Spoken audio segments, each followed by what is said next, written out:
Hi, my name is Louise, otherwise known as the Honest Midwife, and I teach online antenatal classes through Let's Talk Birth and Baby. I am thrilled to have teamed up with Tommy's to bring you this video on pregnancy after early loss. We are really hoping that the video covers the things that you may want to know about if you have sadly experienced loss in the first 12 weeks of pregnancy. Finding out you're expecting a baby after having experienced a previous loss can bring about very mixed emotions, and whilst the news may be welcome, it often brings with it a heightened sense of anxiety about what lies ahead. The news of your previous pregnancy may have been wrapped in lots of excitement and dreams of the future, whereas this time you may feel reluctant to celebrate for fear of what the future may hold. Most important is to know that whatever you are feeling is very likely normal and you don't have to go through everything alone. Doctors and midwives are very aware of what a difficult and stressful time this can be, and they are there to support you. Depending on the circumstances of your previous loss, you may have some specific questions which I have tried to answer in this video. There is also lots of written material within Tommy's website that you can access in your own time should you feel the need to. However, here are some of the answers to some common questions that the team here at Tommy's are often asked about pregnancy after an early loss or losses. In addition, you can also sign up to my free early pregnancy workshop. This is a live class and offers the opportunity for you to find out about the more routine elements of pregnancy, such as exercise, what to expect in the first weeks, your antenatal appointments, and what to do if you have any worries. Our first topic is regarding mental health and support. There is no doubt that being pregnant after a previous loss or losses can be a stressful and anxious time. That stress can be difficult to cope with. It can also make you feel sad that you can't enjoy your pregnancy as much as you might have done otherwise. And whilst no one can promise that everything will be fine this time, sharing how you're feeling with supportive family and friends and health professionals can make a difference. So too can the words and experiences of others who are or have been pregnant after loss and who can confirm that your feelings are absolutely normal and understandable. You may be able to find tips and techniques to help you reduce stress, or you may decide to speak to a professional such as a specialist counsellor to help you cope with these difficult feelings. Don't be surprised by the roller coaster of emotions that pregnancy after loss can bring. You can be feeling both excited and sad at the same time, hopeful and terrified, planning for your baby one minute and then struck by fear another. This is completely understandable. Grief is often conflicting and you are not alone in feeling this way. The best place to start is to have a chat with your midwife or GP. They should know about any support services that are local to you. You can always self-refer to NHS talking therapies, and there is also lots of supportive information on the Tommy's website too. It can help to be aware of possible triggers. For example, when your due date was from your previous pregnancy or the gestation of when your baby died. These can be particularly difficult times, so making sure you have support in place or treating yourself can be helpful. You may also find that you are much more aware of pregnancy symptoms in this pregnancy, or notice when your symptoms change. Again, this is understandable, but it is also important to be aware that symptoms vary from pregnancy to pregnancy, so you won't always have the same experience. It is always important to check with your midwife or GP if you have any symptoms in your pregnancy that you feel worried about.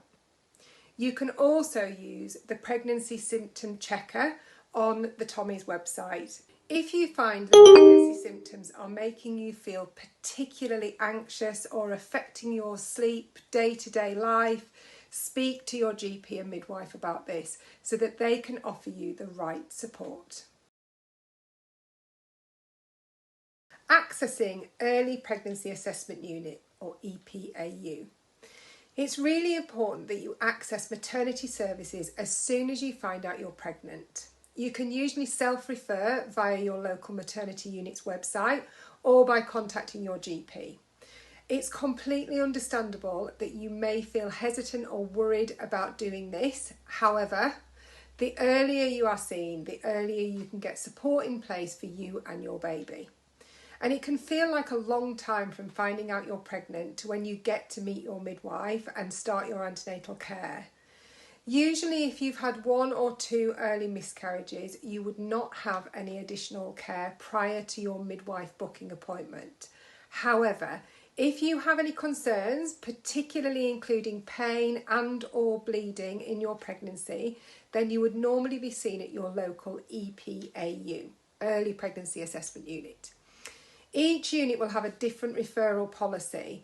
However, most of them you need to be referred by your GP, although there are a few that you can self-refer. So it is worth looking online at your local unit to see how it works in your area.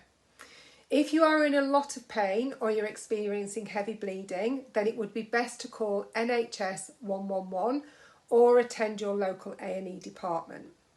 When you do have your booking appointment with your midwife, it can be helpful to ask how things work in your area and where to seek care depending on your gestation, so how many weeks pregnant you are, as it can differ between trusts. If you've had more than 3 miscarriages, then it may be that you are under the care of a recurrent miscarriage clinic. You may be offered an early scan at about 6 to 8 weeks as part of your care, commonly called a reassurance scan, which may give some people peace of mind.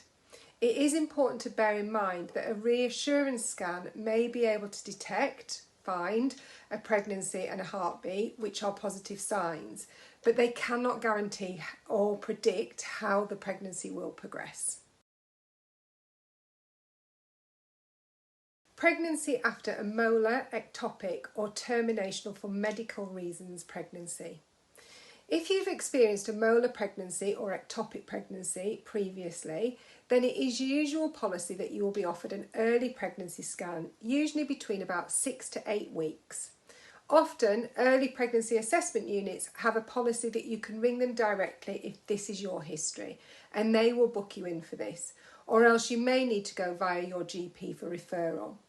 If you have had a previous termination for medical reasons, then it is likely you will be referred to the fetal medicine team by your booking midwife.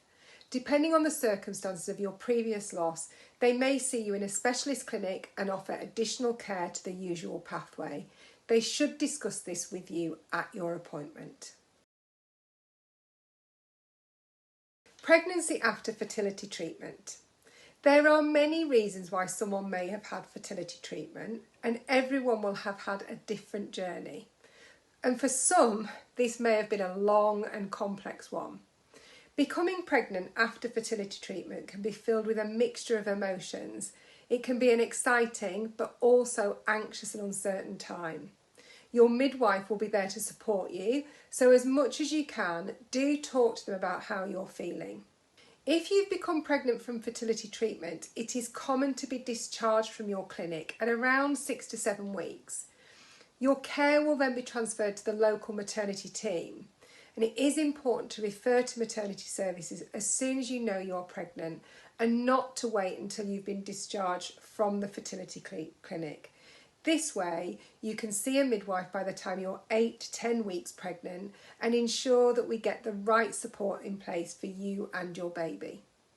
You can usually refer online on your local maternity unit's website or contact your GP. It is likely that the maternity services do not have access to your notes from the fertility clinic, and the midwife is unlikely to know what you've been through to get this far in your pregnancy. So as much as you can, it's helpful to tell them about what you have been through and what treatment you have had. It will also be helpful to take any documentation you have been given by your fertility clinic. Should you take aspirin or progesterone? For many people, when you've experienced a loss, it's completely natural to look for ways to try and reduce the chance of it happening again. 2 medications that are often discussed are aspirin and progesterone, and if they would help to sustain a pregnancy. Firstly, let's discuss aspirin. Aspirin is generally not advised to take in pregnancy unless prescribed for a specific reason. If it's taken in pregnancy, it may be of a different dose to what you may take for ailments when you're not pregnant. There are a number of situations where a doctor may advise aspirin in a pregnancy after loss. For example, when someone has a known blood clotting disorder or due to risk factors for developing preeclampsia. But this would need to be discussed with and prescribed by your doctor. They will be able to advise you specifically about which dose is right for you and when to start taking it and for how long. Progesterone is another medication that you may have read or seen people take. Currently, we do not have evidence to show that progesterone generally helps to sustain a pregnancy for those with a history of miscarriage. However, if you are under the care of a recurrent miscarriage clinic, your doctor may advise using progesterone from day 21 of your menstrual cycle or once you've had a positive pregnancy test.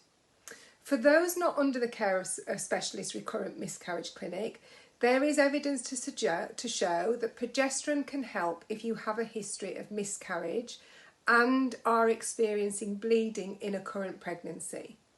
In these circumstances, the team at the early pregnancy unit should discuss whether progesterone is clinically appropriate for you. It is important to be aware that NICE guidelines recommend a scan before you start taking any progesterone that is prescribed. This is to ensure that the pregnancy is definitely in the womb or uterus, and this scan can usually take place around 6 weeks of pregnancy. If you have any bleeding, then we do recommend you talk to your GP about a referral to your local EPAU, Early Pregnancy Assessment Unit, where you can discuss if progesterone is something that's recommended for you. And finally, take each day as it comes and be kind to yourself.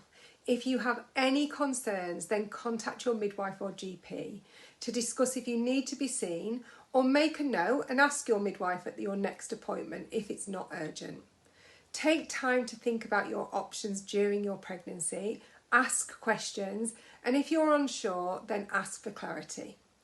If you are watching this video from anywhere other than the Tommy's website, don't forget you can visit www.tommys.org.